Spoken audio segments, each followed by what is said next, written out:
জীবনে কখনো হতাশ হবেন না। জীবনে যাই হয়ে যাক না কেন কখনো হতাশ হবেন না।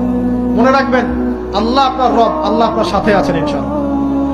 এই সমাজ আপনাকে যেভাবে শেখায়, কিভাবে শেখায়, এই যে স্কুল, কলেজ, ইউনিভার্সিটি, চাকরি, বিয়ে, সন্তান প্রতিপালন, আর তারপর ইন্না লিল্লাহি ওয়া ইন্না ইলাইহি রাজিউন, এই তো শেখায় নাকি?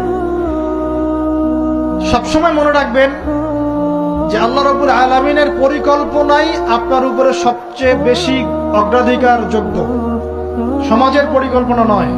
পরিবার আপনাকে চাপ দিচ্ছে, চাকরি পাস না, পড়াশোনা করিস না, হ্যাঁ পড়াশোনায় কেন তুই 80 নম্বর পাইলি না, কেন চান্স পেলি না, কবে চাকরি পাবি, কবে আমাদেরকে দেখবি, খাওয়াবি, পড়াবি, এই যে চাপগুলো চারপাশ থেকে আসে কিনা, এতে করে অনেক যুবক দেখা যায় মাদকাসক্ত হয়, অনেকে দেখা যায় আত্মহত্যা করছে, ইদানিং করছে কিনা ভাই? এই শব্দটা থেকে আমি এই পয়েন্টটা আজকে লিখেছিলাম যে ভুলেও আল্লাহর প্রতি বিশ্বাস এবং তাওয়াক্কুল হারাবেন না।